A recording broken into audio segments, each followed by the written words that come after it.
Hi friends, నేను మీ LSR సార్ని. ఈరోజు మనం ఈ వీడియోలో జేఈ మెయిన్స్ 2021 ఫిబ్రవరి 24 మార్నింగ్ షిఫ్ట్ అందులో ఇచ్చినటువంటి సెకండ్ క్వశ్చన్ మనం ఈరోజు డిస్కస్ చేయబోతున్నాం.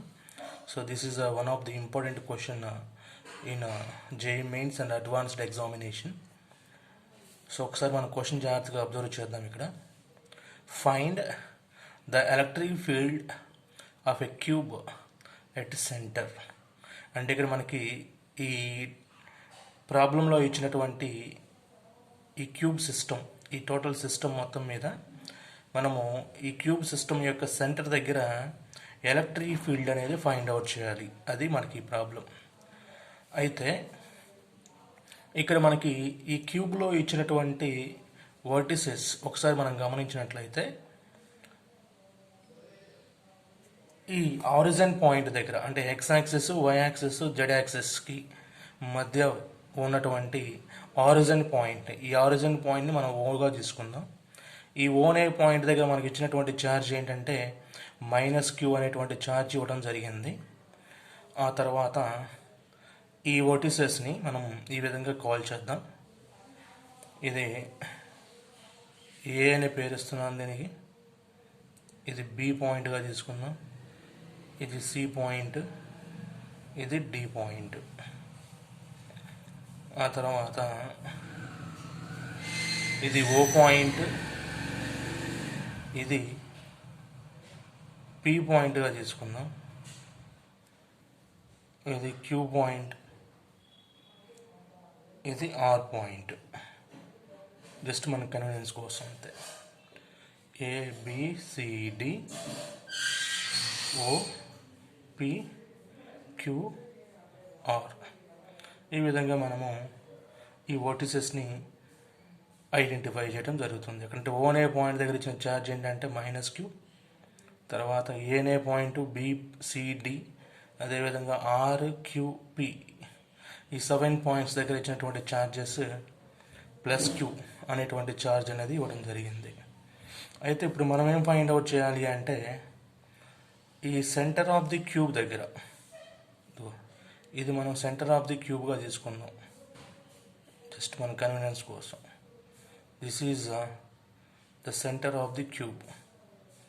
అయితే ఈ సెంటర్ ఆఫ్ ది క్యూబ్ దగ్గర మనం ఏం ఫైండ్ అవుట్ చేయాలి అంటే ఈ సెంటర్ ఆఫ్ ది క్యూబ్ని మనము ఎస్ అనేటువంటి పాయింట్తో ఐడెంటిఫై చేద్దాం. ఎస్ అనేది సెంటర్ ఆఫ్ ది క్యూబ్గా తీసుకుందాం. అయితే ఎస్ అనే పాయింట్ దగ్గర ఎలక్ట్రిక్ ఫీల్డ్ ఫైండ్ అవుట్ చేసినట్లయితే మన ప్రాబ్లం అనేది సాల్వ్ అయిపోయినట్టే. ఇక్కడ మనకి ఇచ్చినటువంటి ప్రాబ్లం అది.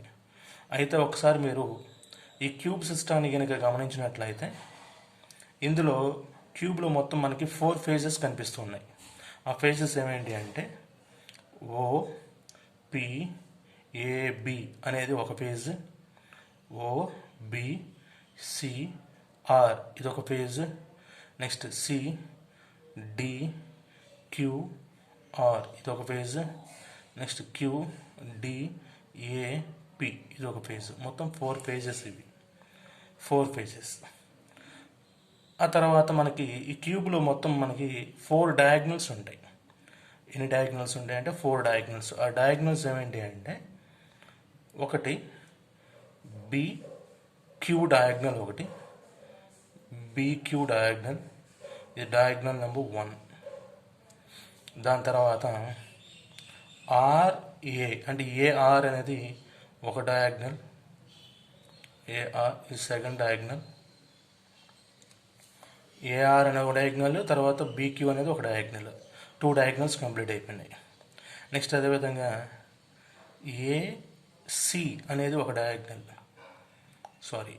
CP అనేది ఒక డయాగ్నల్, CP అనేది ఒక డయాగ్నల్, థర్డ్ డయాగ్నల్ ఇది. ఆ తర్వాత OD అనేది ఒక డయాగ్నల్, ఇది 4th డయాగ్నల్గా తీసుకుందాం. సో మొత్తం ఎన్ని డయాగ్నల్స్ వచ్చాయంటే 4 డయాగ్నల్స్ వచ్చాయి మనకి. ఏమేంటి అవి? BQ ఒక డయాగ్నల్, AR ఒక డయాగ్నల్, దాని తర్వాత CP, ఇదిగో CP అనేది ఒక డయాగ్నల్, నెక్స్ట్ ఓడి అనేది ఒక డయాగ్నల్. అంటే ఈ డయాగ్నల్స్ 4 కూడా సేమ్ డిస్టెన్స్ కలిగి ఉంటాయి అన్నమాట.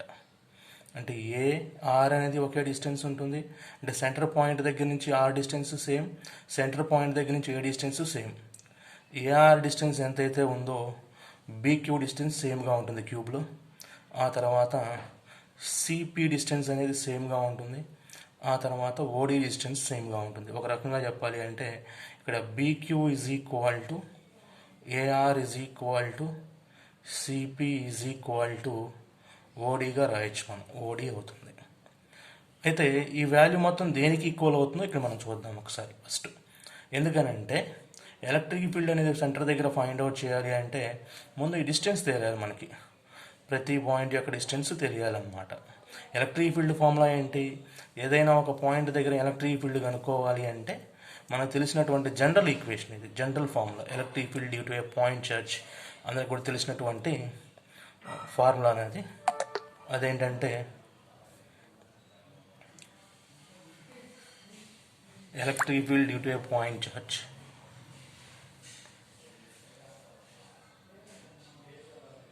any point charge is equal to 1/4πε0 q divided by అంటే పర్టికులర్ ఛార్జ్ ఆ పాయింట్ దగ్గర ఉన్నటువంటి ఛార్జ్ డివైడెడ్ బై ఆ పాయింట్ దగ్గర నుంచి మనం ఎక్కడైతే ఎలక్ట్రిక్ ఫీల్డ్ కనుక్కుంటున్నామో ఆ రెండింటికి మధ్య ఉన్నటువంటి డిస్టెన్స్ స్క్వేర్గా రాయొచ్చు. సపోజ్ మనం డిస్టెన్స్ని ఆర్గా తీసుకుంటే ఆర్ స్క్వేర్ అవుతుంది. ఇది జనరల్ ఈక్వేషన్, ఇది జనరల్ ఫార్ములా ఇది. Electric field due to a point charge 1/4πε0 q/r². ఇక్కడ ఆర్ అంటే ఏంటంటే ఆ పర్టికులర్ ఛార్జ్కి ఎక్కడైతే మనం పాయింట్ అంటే ఎలక్ట్రిక్ ఫీల్డ్ ఫైండ్ అవుట్ చేయాలనుకుంటున్నామో ఆ పాయింట్కి మధ్య ఉన్న డిస్టెన్స్ని ఇక్కడ ఆర్గా తీసుకుంటున్నాం కాబట్టి r² అవుతుంది. అయితే ఇక్కడ మనకు మెయిన్ పాయింట్ ఏంటంటే ఈ క్యూబ్ సిస్టంలో ఈ డయాగ్నల్స్ యొక్క డిస్టెన్సెస్ అనేవి మనం ఫైండ్ అవుట్ చేయాలి. అంటే మొత్తం సేమ్ 4 డయాగ్నల్స్ సేమ్ డిస్టెన్స్ ఉంటాయి కాబట్టి ఒక డయాగ్నల్ కనుక్కుంటే ఆటోమేటిక్గా 4 డయాగ్నల్స్ యొక్క డిస్టెన్స్ సేమ్ అవుతుంది మనకి. అయితే ఆ డిస్టెన్స్ మనం ఫైండ్ అవుట్ చేయడానికి గాను మీకు బాగా తెలిసిన విషయమే. చూడండి, ఇక్కడ ఈ ఓబిఏపి అనేది ఒక ఫేజ్ అనమాట. ఇది మనకి స్క్వేర్ షేప్లో ఉంటుంది. అయితే ఇక్కడ మనకి ఇచ్చినటువంటి పాయింట్ ఏంటంటే క్యూబ్లో ప్రతి సైడ్ కూడా సేమ్గా ఉంటుంది కాబట్టి ఈ సైడ్ మనం ఏగా తీసుకుంటాం. మన ప్రాబ్లంలో ఇచ్చింది కూడా ఇది ఏగా ఇవ్వడం జరిగింది. అన్ని సైడ్స్ ఏ, అన్నీ కూడా ఏ సైడ్స్, రైట్. ఇది మనం ఒక ఫేజ్ తీసుకున్నాం ఫస్ట్. ఈ ఫేజ్లో ఇది స్క్వేర్ షేప్లో ఉంటుంది కాబట్టి ఇక్కడ బి దగ్గర నుంచి అప్ టు పి పాయింట్ వరకు మన డిస్టెన్స్ కనుక క్యాలిక్యులేట్ చేస్తే ఈ డిస్టెన్స్ వాల్యూ ఎంత వస్తుందంటే √2a. ఇది అందరికీ కూడా తెలిసిన విషయం. ఎందుకంటే పైథాగరస్ థియరం అప్లై చేసామనుకోండి, diagonal square is equal to side square plus side square అవుతుంది. అంటే diagonal is equal to √a² plus a² that is equal to √2a. ఇది జనరల్గా మనం రాసేటువంటి ఈక్వేషన్ √2a. అయితే మనకు కావాల్సింది ఏంటంటే B2Q డిస్టెన్స్ కావాలి. ఇప్పుడు ఒకసారి మీరు జాగ్రత్తగా గమనించండి. మనకు కావాల్సింది B2Q డిస్టెన్స్, ఇది కావాలి మనకి. ఈ B2Q డిస్టెన్స్ మనం ఫైండ్ అవుట్ చేయడానికి గాను ఇది చూడండి, ఇది ఒక రైట్ యాంగిల్ ట్రయాంగిల్ లాగా ఉంది. ఇది BQP మళ్ళీ Q అంటే ఇది BPQ అనేది ఒక రైట్ యాంగిల్ ట్రయాంగిల్ లాగా తీసుకున్నట్లయితే ఈ BP డిస్టెన్స్ ఏమో √2a, PQ డిస్టెన్స్ ఏమో ఇందా చెప్పాంగా సైడ్ ఏ కాబట్టి ఏగా తీసుకుందాం. మనం కనుక్కోవాల్సింది BP అవుతుంది, BQ అవుతుంది. సో BQ డిస్టెన్స్ కనుక మనం ఫైండ్ అవుట్ చేసినట్లయితే ఆల్మోస్ట్ ఆల్ మన ప్రాబ్లం అనేది చాలా వరకు కూడా సాల్వ్ అయిపోయినట్టే. ఇక్కడ BQ డిస్టెన్స్ అనేది ఫైండ్ అవుట్ చేయడానికి గాను BQ ఈజ్ ఈక్వల్ టు ఇలా రాసాం కదా, BP² diagonal square is equal to అంటే BP² ప్లస్ BP తర్వాత PQ, ఇది PQ సైడ్ అనేది PQ² that is equal to square root of square తీసేసాం కాబట్టి BQ కావాలి కాబట్టి మనకి BQ is equal to BP² ఎంత √2a whole square plus PQ ఎంత ఏ స్క్వేర్. మొత్తం సింప్లిఫై చేస్తే మనకి root of 2a square plus A square that is equal to root of 3a square. That means route 3a. ఇది మనకి BQ distance అన్నమాట. కాబట్టి ఇంతకు ముందు రాసాం కదా మనం, ఈ బీక్యూ ఒకటి, ఏఆర్ ఒకటి, సిపి ఒకటి, తర్వాత ఓడి ఒకటి. ఈ డిస్టెన్స్ మొత్తం దేనికి ఈక్వల్ అవుతాయి అంటే రూట్ 3a. మీరు గుర్తుపెట్టుకోవాల్సిన పాయింట్ ఏంటంటే డయాగ్నల్స్, క్యూబ్లో ఉండేటువంటి డయాగ్నల్స్ యొక్క డిస్టెన్స్ అనేది ఏ విధంగా ఉంటుందంటే రూట్ 3a అవుతుంది. 4 డయాగ్నల్స్ యొక్క డిస్టెన్స్ అనేది రూట్ 3a అనమాట.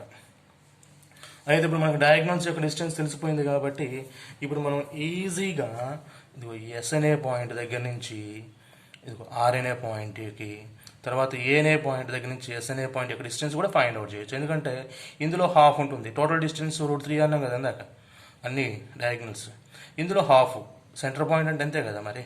కాబట్టి రూట్ 3a/2 డిస్టెన్స్ ఉంటుంది. రూట్ 3a/2 హాఫ్ అంటే.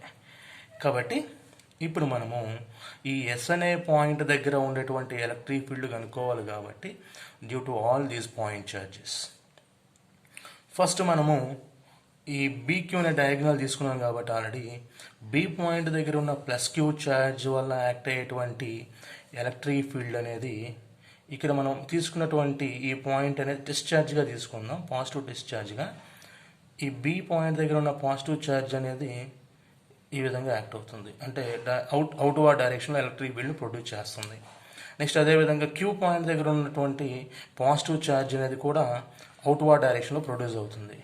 అయితే డిస్టెన్స్ సేమ్ కాబట్టి, అంటే బి పాయింట్ దగ్గర నుంచి ఎస్ పాయింట్ ఎంత డిస్టెన్స్లో ఉంటుందో ఎస్ పాయింట్ దగ్గర నుంచి క్యూ పాయింట్ కూడా సేమ్ డిస్టెన్స్ అయ్యి కాబట్టి ఈ 2 డిస్టెన్సెస్ ద్వారా యాక్ట్ అయినటువంటి ఎలక్ట్రిక్ ఫీల్డ్స్ అనేవి 2 డిఫరెంట్ డైరెక్షన్స్లో ఉంటాయి. ఇక్కడ ఈ పాయింట్ దగ్గర 2 డిఫరెంట్ డైరెక్షన్లో యాక్ట్ అవుతూ ఉంటాయి. కాబట్టి ఈ రెండు కూడా క్యాన్సిల్ అయిపోయి ఈ 2 పాయింట్ దగ్గర యాక్ట్ అయ్యేటువంటి ఎలక్ట్రిక్ ఫీల్డ్ ఏమవుతుందంటే 0 అయిపోతుంది. నెక్స్ట్ అదేవిధంగా ఆర్ పాయింట్ దగ్గర నుంచి ఏ పాయింట్ దగ్గర నుంచి యాక్ట్ అయ్యేటువంటి ఎలక్ట్రిక్ ఫీల్డ్ కూడా 0 అయిపోతుంది. ఆ తర్వాత సి పాయింట్, పి పాయింట్, ఇది ఒక డయాగ్నల్ కాబట్టి ఇది 0 అయిపోతుంది. ఇక ఆ తర్వాత మనకి మిగిలిపోయిన పాయింట్స్ ఏమిటి అంటే ఓ పాయింట్, అదేవిధంగా డి పాయింట్. ఇవి రెండు క్యాన్సిల్ అవ్వవు అనమాట. ఎందుకనంటే ఓ పాయింట్ దగ్గర ఉన్నటువంటి ఛార్జ్ ఏమో -q, డి పాయింట్ దగ్గర ఉన్నటువంటి ఛార్జ్ ఏమో +q. కాబట్టి ఇక మనకు మిగిలేది ఈ 2 ఛార్జెస్. ఇవి కూడా ప్లస్ అనుకోండి. ఒకవేళ ఓ అనే పాయింట్ దగ్గర ప్లస్ ఇస్తే మీరు కళ్ళు మూసుకొని ఆన్సర్లో 0 ఎక్కడుందో చెక్ చేసుకుని అంతే. ఇక్కడ మనకి ప్లస్ ఇవ్వకుండా మైనస్ ఇచ్చారు కాబట్టి కంపల్సరీగా మనం ఎలక్ట్రిక్ ఫీల్డ్ అనే దాన్ని ఫైండ్ అవుట్ చేయాలి. ఇప్పుడు ఇక ఓ అనే పాయింట్, డి అనే పాయింట్ దగ్గర నుంచి యాక్ట్ అయ్యేటువంటి ఎలక్ట్రిక్ ఫీల్డ్ మనం కనుక్కోవాలన్నమాట. అయితే ఇప్పుడు ఫస్ట్ నేను electric field due to D point కనుక్కుందాం. Electric field due to D point దగ్గర ఉన్నటువంటి పాయింట్స్ చార్జ్ ద్వారా యాక్ట్ అయ్యేటువంటి ఎలక్ట్రిక్ ఫీల్డ్ అనేది అవుట్వర్డ్ డైరెక్షన్లో యాక్ట్ అవుతుంది, ఎందుకంటే అది ప్లస్ కాబట్టి. ఆ తర్వాత ఓ పాయింట్ దగ్గర ఉన్నటువంటి ఛార్జ్ మైనస్ కాబట్టి ఇది అవుట్వర్డ్ డైరెక్షన్లో యాక్ట్ అవుతుంది, ఇన్వర్డ్ డైరెక్షన్లో యాక్ట్ అవుతుంది. ఇది ఇన్వర్డ్లో యాక్ట్ అవుతుంది. ఈ విధంగా ఇవి రెండు సేమ్ డైరెక్షన్లో ఉంటున్నాయి కాబట్టి electric field due to O point, electric field due to D point, ఇవి రెండు కూడా మనం యాడ్ చేస్తే then we will get our required electric field at centre of the cube. అయితే ఎలక్ట్రిక్ ఫీల్డ్ అనేది మనము ఓ అనే పాయింట్ దగ్గర, అదేవిధంగా డి అనే పాయింట్ దగ్గర ఉండేటువంటి ఛార్జ్ ద్వారా ఫైండ్ అవుట్ చేయడానికి ఈ విధంగా మనం సింబల్ తీసుకుందాం. Electric field due to D point కనుక్కుందాం ఫస్ట్. అయితే electric field due to D point మనం కనుక్కోవాలి అంటే so ED is equal to, అంటే electric field at D point is equal to 1/4πε0. D point దగ్గర ఉన్న ఛార్జ్ క్యూ కాబట్టి క్యూ తీసుకుందాం, డివైడెడ్ బై క్యూ పాయింట్కి ఎస్ పాయింట్కి మధ్య ఉన్న డిస్టెన్స్ ఇంత ముందు చూసాంగా మనం. క్యూ పాయింట్కి డి పాయింట్కి ఎస్ పాయింట్కి మధ్య ఉన్న డిస్టెన్స్ ఇందా చెప్పాం కదా, దీంట్లో హాఫ్ అని √3a/2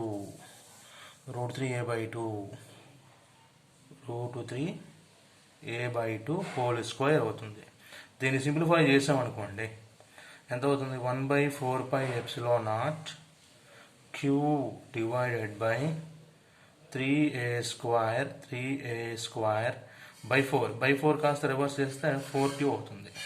సో ఫైనల్గా మనకు వచ్చిన ఆన్సర్ ఏంటంటే 4q divided by 4πε0 3a square. 4 cancel చేసుకో, ఫైనల్గా ఎంత వస్తుంది? q divided by πε0 3a square. ఇది మనకి electric field at D point. ఇది మ్యాగ్నిట్యూడ్ మాత్రమే ఇప్పుడు మనం ఫైండ్ అవుట్ చేసింది. డైరెక్షన్ అనేది ఏ విధంగా యాక్ట్ అవుతుందంటే, ఇది పాజిటివ్ ఛార్జ్, ఇది టెస్ట్ ఛార్జ్ కాబట్టి పాజిటివ్ ఛార్జ్ కాబట్టి డౌన్వర్డ్ డైరెక్షన్లో ఉంటుంది, అంటే అవే ఈ విధంగా యాక్ట్ అవుతుంది. ఇది ED electric field with respect to D point, ఇది డౌన్వర్డ్ డైరెక్షన్. నెక్స్ట్ అదేవిధంగా electric field due to O point కూడా డౌన్వర్డ్ డైరెక్షన్ టువార్డ్స్ ఉంటుంది, ఎందుకంటే ఇది నెగిటివ్, ఇది టెస్ట్ ఛార్జ్ పాజిటివ్ కాబట్టి electric field due to O point. ఇది ఆ వాల్యూ కూడా మనం ఫైండ్ అవుట్ చేసినట్లయితే చెప్పాం కిందాక మీకు సేమ్ డిస్టెన్స్లో ఉంటున్నాయి కాబట్టి ఇవి రెండు కూడా ఎస్ అనే పాయింట్ దగ్గర నుంచి డి పాయింట్, అదేవిధంగా ఓ పాయింట్ సేమ్ డిస్టెన్స్లో ఉంటుంది కాబట్టి సేమ్ వాల్యూ వస్తుంది మనకి. ఎంత? అది queue divided by πε0 3a square. అయితే ఇవి రెండు మ్యాగ్నిట్యూడ్స్ మనం ఫైండ్ అవుట్ చేసాము. అయితే డైరెక్షన్స్ రెండు కూడా ఓ పాయింట్ వైపే ఉన్నాయి కాబట్టి, అంటే ఓ పాయింట్ వైపు రెండు ఉన్నాయి. Electric field due to O point వైపే ఉంది, electric field due to D O point వైపు, రెండు సేమ్ డైరెక్షన్లో ఉన్నాయి కాబట్టి వెక్టర్ ఎడిషన్ ప్రకారం రెండు యాడ్ చేసుకోవచ్చు మనం. కాబట్టి ఈ net is equal to only magnitude మనం కనుక్కునేది EO plus ES ED, that is equal to 2q. రెండు యాడ్ చేస్తే అంతే కదా, రెండు సేమే కాబట్టి. సో 2q డివైడెడ్ బై πε0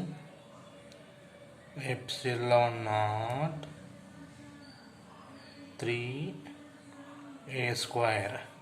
ఇది మనకి నెట్ ఎలక్ట్రిక్ ఫీల్డ్ అనేది ఎస్ పాయింట్గా మనం తీసుకోవచ్చు. అంటే ఎస్ అనే సెంటర్ ఆఫ్ ది క్యూబ్ దగ్గర ప్రొడ్యూస్ అయ్యేటువంటి నెట్ ఎలక్ట్రిక్ ఫీల్డ్. అయితే మనకి ఇక్కడ ఎస్ అనే పాయింట్ దగ్గర ఎలక్ట్రిక్ ఫీల్డ్ యొక్క నెట్ వాల్యూతో పాటుగా డైరెక్షన్ కూడా ఫైండ్ అవుట్ చేయాలన్నమాట ఇప్పుడు మనం. అయితే ఈ డైరెక్షన్ అనేది ఫైండ్ అవుట్ చేయడానికి గాను ఓ అనే పాయింట్ దగ్గర నుంచి ఎస్ అనే పాయింట్ దగ్గరికి మనం ఒక పొజిషన్ వెక్టార్ డ్రా చేద్దాం. ఇప్పుడు ఒకసారి మీరు గమనించినట్లయితే ఈ ఎస్ అనే పాయింట్ దగ్గర యాక్ట్ అయ్యేటువంటి నెట్ ఎలక్ట్రిక్ ఫీల్డ్ అనేది ఓ పాయింట్ వైపు అనేది యాక్ట్ అవుతూ ఉంటుంది, ఎందుకంటే electric field due to O point, electric field due to D point, ఈ రెండు కూడా ఓ పాయింట్ వైపు ఉంది కాబట్టి నెట్ కూడా సేమ్ డైరెక్షన్లో యాక్ట్ అవుతుంది. అంటే నెట్ ఎలక్ట్రిక్ ఫీల్డ్ అనేది ఎస్ టు ఓ యాక్ట్ అవుతూ ఉంటుంది. అంటే మనం సింపుల్గా ఇక్కడ అబ్జర్వ్ చేసినట్లయితే అదేవిధంగా ఇప్పుడు మనం ఒక పొజిషన్ వెక్టార్ అనేది ఓ అనే పాయింట్ దగ్గర నుంచి ఎస్ అనే పాయింట్కి డ్రా చేసినట్లయితే ఈ పొజిషన్ వెక్టార్ అనేది అంటే ఈ సెంటర్ దగ్గర యాక్ట్ అయ్యేటువంటి ఎలక్ట్రిక్ ఫీల్డ్ పాయింట్కి ఓ అనే పాయింట్కి మనం ఎప్పుడు కూడా పొజిషన్ వెక్టర్ ఏ విధంగా డ్రా చేస్తామంటే కోఆర్డినేట్ సిస్టమ్ యొక్క అంటే ఆరిజిన్ పాయింట్కి ఫీల్డ్ యాక్ట్ అయ్యేటువంటి పాయింట్కి మధ్య డ్రా చేసినటువంటి లైన్ వెక్టర్ని మనం పొజిషన్ వెక్టర్ అంటాం. కాబట్టి ఓ పాయింట్కి ఎస్ పాయింట్కి మధ్య డ్రా చేసినటువంటి ఒక స్ట్రైట్ లైన్ని మనం పొజిషన్ వెక్టర్ అంటాం. ఆ పొజిషన్ వెక్టారు అదేవిధంగా ఎలక్ట్రిక్ ఫీల్డ్ డైరెక్షన్ అనేది ఏ విధంగా ఉంటుందంటే ఆపోజిట్ డైరెక్షన్లో ఉంటాయి. కాబట్టి ఓ అనే పాయింట్కి ఎస్ అనే పాయింట్కి డ్రా చేసినటువంటి పొజిషన్ వెక్టార్ని మనం ఆర్ బార్గా తీసుకుందాం. పొజిషన్ వెక్టార్ని అంటే ఇప్పుడు మనం డైరెక్షన్ ఫైండ్ అవుట్ చేయబోతున్నాం. సో పొజిషన్ వెక్టార్ అనేది ఆర్ బార్గా తీసుకున్నట్లయితే మనము ఇక్కడ మనం ఈజీగా డైరెక్షన్ అనేది ఫైండ్ అవుట్ చేయొచ్చు. ఒకసారి మీరు కన్ఫ్యూజన్ లేకుండా ఉండడానికి నేను ఇక్కడ ఒక డయాగ్రామ్ డ్రా చేస్తున్నాను, మళ్ళీ క్యూబ్ డయాగ్రాము, ఎందుకంటే డైరెక్షన్ అనేది వెరీ వెరీ ఇంపార్టెంట్ అనమాట. డైరెక్షన్ పర్ఫెక్ట్గా ఫైండ్ అవుట్ చేస్తేనే ఈ ప్రాబ్లం అనేది ఈజీగా సాల్వ్ చేయొచ్చు. ఇక్కడ ఒకసారి నేను క్యూబ్ని రఫ్గా డ్రా చేస్తున్నాను. మళ్ళీ ఇక్కడ ఒకసారి చూడండి, ఈ విధంగా క్యూబ్ ఉందనుకుందాం. ఫర్ ఎగ్జాంపుల్ ఇంతకుముందు మనం తీసుకున్నటువంటి ఎస్ పాయింట్ ఇది. ఈ ఎస్ పాయింట్ దగ్గర నెట్ ఎలక్ట్రిక్ ఫీల్డ్ ఎంత ఉంటుందనేది ఇక్కడ మీకు క్లియర్గా అర్థమవుతుంది. 2Q divided by pi epsilon naught 3a² అనేటువంటి నెట్ ఎలక్ట్రిక్ ఫీల్డ్ ఉంటుంది. అయితే ఈ ఎలక్ట్రిక్ ఫీల్డ్ యొక్క నెట్ వాల్యూతో పాటుగా అంటే మ్యాగ్నిట్యూడ్తో పాటుగా డైరెక్షన్ కూడా మనం ఫైండ్ అవుట్ చేయాలన్నమాట.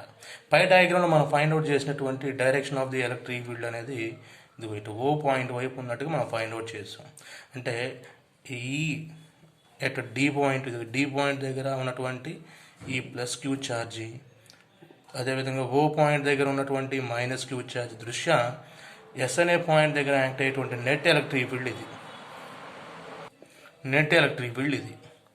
అయితే ఈ నెట్ ఎలక్ట్రిక్ ఫీల్డ్ వాల్యూ ఇక్కడ మనం గమనించవచ్చు. అయితే ఇప్పుడు మనం డైరెక్షన్ అనేది ఫైండ్ అవుట్ చేయడానికి గాను ఫస్ట్ మనం ఈ ఓ అనే పాయింట్ దగ్గర నుంచి ఎస్ అనే పాయింట్కి పొజిషన్ వెక్టార్ తీసుకుందాం. ఈ పొజిషన్ వెక్టార్ మీకు అర్థమవడానికి పక్కన డ్రా చేస్తున్నాను. బట్ పొజిషన్ వెక్టార్ అనేది ఏ విధంగా తీసుకోవాలంటే ఓ టు ఎస్ పాయింట్ వరకు తీసుకోవాలి. ఓ టు ఎస్ ఇది పొజిషన్ వెక్టార్ ఆర్ బార్గా తీసుకుందాం. Small R bar, position vector small R bar.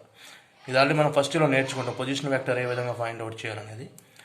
అయితే ఎందుకు ఇక్కడ మనం పొజిషన్ వెక్టార్ తీసుకోవాలి అంటే ఈ ఎస్ అనే పాయింట్ దగ్గర యాక్ట్ అయ్యేటువంటి నెట్ ఎలక్ట్రిక్ ఫీల్డ్ అనేది with respect to x axis, y axis and Z axis act అవుతూ ఉంటుంది. కాబట్టి ఈ ఫస్ట్ డయాగ్రామ్లో x axis, y axis, z axis ఈ 3 డైమెన్షన్లో మనం చెప్పాలన్నమాట. ఈ నెట్ ఎలక్ట్రిక్ ఫీల్డ్ యొక్క డైరెక్షన్ అనేది 3 డైమెన్షన్లో చెప్పాలి కాబట్టి. అయితే ఈ పొజిషన్ వెక్టార్ అనేది with respect to x axis, with respect to y axis, with respect to z axis మనం ఫైండ్ అవుట్ చేయాలి. జనరల్గా పొజిషన్ వెక్టార్ అంటే r bar is equal to x కాబట్టి ఇది ఐ యాక్సెస్తో మనం ఐ కోఆర్డినేట్తో ఇండికేట్ చేయొచ్చు. వై యాక్సెస్ కాబట్టి జే, అదేవిధంగా జెడ్ యాక్సెస్ కాబట్టి కేతో ఇండికేట్ చేయొచ్చు యూనిట్ వెక్టర్స్. కాబట్టి r bar is equal to i cap plus J cap plus K cap divided by square root of √3గా రాయొచ్చు. This is the position vector from origin to the position of electric field of Q at center. అయితే ఈ are bar అనేది మనం ఏదైతే yes అనే point దగ్గర act అయ్యేటువంటి నెట్ ఎలక్ట్రిక్ ఫీల్డ్ ఉందో దానికి ఆపోజిట్ డైరెక్షన్లో ఉంది. ఇదేమో ఆర్ బార్ ఏమో ఓ టు ఎస్ ఉంది, direction of the electric field ఏమో ఎస్ పాయింట్ దగ్గర నుంచి ఓ అనే పాయింట్ వైపు ఉంది. కాబట్టి ఇది మనం నెగిటివ్గా తీసుకోవాల్సి ఉంటుంది. నెట్ ఎలక్ట్రిక్ ఫీల్డ్ వాల్యూ అనేది మనం -r ఇండికేట్ చేయాలి పొజిషన్ అనేది. కాబట్టి ఇక్కడ ఫైనల్గా మనం నెట్ ఎలక్ట్రిక్ ఫీల్డ్ యొక్క వాల్యూ అనేది మ్యాగ్నిట్యూడ్తో పాటుగా డైరెక్షన్ కూడా ఇండికేట్ చేద్దాం. ఇక్కడ ఏంటది 2a divided by pi epsilon naught 3a² into position. Direction కావాలి కాబట్టి డైరెక్షన్ ఏ విధంగా ఇండికేట్ చేయాలి మనం -r. ఇది ఆర్ అంటే ఏంటి? Position vector. ఈ పొజిషన్ వెక్టర్ యొక్క వాల్యూ ఎంత ఉంది ఇక్కడ మనం with respect to X, Y and Z axes I cap plus J cap plus K cap అంటే యూనిట్ వెక్టర్లో మనం ఇండికేట్ చేస్తాం. మనకు ఆప్షన్స్ ఆ విధంగా ఇచ్చారు కాబట్టి ఫైనల్గా మనం 2a divided by pi epsilon naught 3a² into minus common తీసామనుకోండి ఒకేసారి i cap plus J cap plus K cap divided by √3. దీన్ని ఒకసారి మనం సింప్లిఫై చేస్తే ఫైనల్గా మనకు ఆన్సర్ అనేది వచ్చేస్తుంది. ఏంటది? 2a divided by -2a divided by pi epsilon naught 3 into √3 3√3 into a² I plus I cap plus j cap plus k cap. So this is the final net electric field at S point due to all the given positive charges of Q. So this is the final answer. ఒకసారి ఈ ఆన్సర్ని మనం మనకి ఇచ్చినటువంటి ఆప్షన్స్తో compare చేద్దాం. So first option చూడండి ఒకసారి. ఇక్కడ మీరు ఒకసారి జాగ్రత్తగా ఫస్ట్ ఆప్షన్ని అబ్జర్వ్ చేసినట్లయితే వాడు ఏమిచ్చాడు? First option -2q divided by pi 3√3 epsilon naught a² i cap plus J cap plus K cap. కాబట్టి ఈ ఆన్సర్ కరెక్ట్ అవుతుంది. మనకు వచ్చిన ఆన్సర్స్ని ఈ 4 ఆప్షన్లో చెక్ చేసుకుంటే మనకి ఫస్ట్లో న్యూమరేటర్లో -2q, డినామినేటర్లో ఈ value into I cap plus J cap plus K cap ఉంది కాబట్టి ఫస్ట్ ఆప్షన్ కరెక్ట్ ఆన్సర్గా మనం చెప్పొచ్చు. ఈ రిమైనింగ్ 3 ఆప్షన్స్ అనేవి రాంగ్ ఆప్షన్స్. ఇక్కడ ఏమి లేదు, ఈ ప్రాబ్లమ్ కొంచెం లెంతీగా అనేది ఎందుకు ఎక్స్ప్లెయిన్ చేసామంటే ముందు ఈ సిస్టమ్ అనేది మీకు అర్థం అవ్వాలి. క్యూబ్ సిస్టమ్ అనేది, క్యూబ్లో మనకి 4 ఫేసెస్ ఉంటాయని, అదేవిధంగా 6 ఫేసెస్ ఉంటాయని, 4 డయాగ్నల్స్ ఉంటాయని చెప్పేసి మీరు జాగ్రత్తగా ఫస్ట్ క్యూబ్ సిస్టాన్ని జాగ్రత్తగా అర్థం చేసుకోవాలి. అదేవిధంగా ఈ 4 డయాగ్నల్స్ కూడా ఈక్వల్ డిస్టెన్స్ కలిగి ఉంటాయి, √3a అనేది. దీని సెంటర్లో మనం ఎలక్ట్రిక్ ఫీల్డ్ కనుక్కోవాలి కాబట్టి ప్రతి ఛార్జ్ నుంచి, అంటే ప్రతి పాయింట్ దగ్గర నుంచి కూడా ఈ ఎస్ అనే పాయింట్ ఈక్వల్ డిస్టెన్స్లో ఉంటుంది. ఈ ఛార్జెస్ మొత్తం కూడా ఈక్వల్ ఛార్జెస్ ఉన్నాయి కాబట్టి అన్నీ ఫస్ట్ క్యాన్సిల్ అయిపోతాయి, 3 డయాగ్నల్స్ కూడా. మిగిలింది మనకి ఓడి అనే డయాగ్నల్. ఈ ఓడి డయాగ్నల్ అనేది ఎస్ అనే పాయింట్ నుంచి, ఎస్ అనే పాయింట్ దగ్గర నుంచి డి పాయింట్ కానీ ఎస్ అనే పాయింట్ దగ్గర నుంచి ఓ పాయింట్ ఈక్వల్ డిస్టెన్స్లో ఉంటుంది. అది √3a/2 అనే డిస్టెన్స్. దాన్ని బేస్ చేసుకొని ఫస్ట్ మనం ఇంటెన్సిటీ ఆఫ్ ఎలక్ట్రిక్ ఫీల్డ్, అంటే ఎలక్ట్రిక్ ఫీల్డ్ అనేది డి పాయింట్ దగ్గర, అదేవిధంగా ఓ పాయింట్ దగ్గర ఇండివిజువల్గా కనుక్కున్నాం. ఆ రెండు యాడ్ చేసాము, మనకి నెట్ ఎలక్ట్రిక్ ఫీల్డ్ వాల్యూ వచ్చింది. ఇది మ్యాగ్నిట్యూడ్ వాల్యూ. ఆ తర్వాత డైరెక్షన్ కనుక్కుందాం. డైరెక్షన్ అనేది ఆ రెండు కూడా సేమ్ డైరెక్షన్లో ఉన్నాయి కాబట్టి నెట్ ఎలక్ట్రిక్ ఫీల్డ్ అనేది ఎస్ పాయింట్ ఓ పాయింట్ యాక్ట్ అవుతూ ఉంటుంది. అదేవిధంగా ఇక్కడ నుంచి మనం పొజిషన్ వెక్టర్ డ్రాన్ చేసినట్లయితే ఈ ఎస్ పాయింట్ నుంచి ఓ పాయింట్ యాక్ట్ అయ్యేటువంటి ఎలక్ట్రిక్ ఫీల్డ్ అనేది ఆపోజిట్లో ఉంది కాబట్టి మనం మైనస్ ఆఫ్ పొజిషన్ వెక్టర్గా క్యాలిక్యులేట్ చేయొచ్చు. పొజిషన్ వెక్టర్ అంటే ఏంటంటే x axis, why axis, z యాక్సిస్ని బేస్ చేసుకొని ఎలక్ట్రిక్ ఫీల్డ్ యొక్క డైరెక్షన్ మనం ఇండికేట్ చేయడం మన ఎయిమ్. అంటే మనకి ఇక్కడ ఆప్షన్లో ఐజేకే ఇచ్చారు కాబట్టి ఐజేకే తీసుకున్నాం యూనిట్ వెక్టర్స్. ఒక్కోసారి ఒక ప్రాబ్లంలో x+y+j అని కూడా ఇవ్వడానికి పాసిబిలిటీ ఉంది. x+y+z అని మనకి ఇవ్వడానికి ఛాన్స్ ఉంది కాబట్టి అలా ఇచ్చినప్పుడు మనం ఇక్కడ i+లో x, j+లో y, k+లో z అనేది మనం తీసుకున్నట్లయితే ఈ పొజిషన్ వెక్టర్ అనేది ఈజీగా మనం అబ్జర్వ్ చేయొచ్చు. ఓకేనా? కాబట్టి ఈ విధంగా మనం ఈ ప్రాబ్లమ్ని సాల్వ్ చేయొచ్చు. Thank you very much.